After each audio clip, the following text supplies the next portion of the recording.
I've got two kinds of wraps. I've got this like garden spinach one and this like red pepper and tomatoes. Oops. In a bowl, we're gonna take two of these. I love these pre-made chicken that's shredded. Adding, you guessed it, 1 packet of ranch seasoning, 2 packets of crumbled bacon. Or if you wanna just cook up your bacon yourself, it's 12 strips of bacon. Go ahead and give this a really good mix.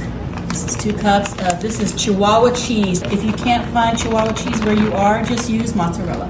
Give this a good mix. Pour it right into the center. Mexican 3 cheese. On this bacon ranch. Just do a drizzle all over everything.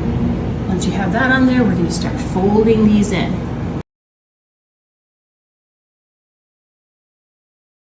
Butter, parchment paper, a sheet pan on top. This has been in a 425 degree oven for about 20 minutes.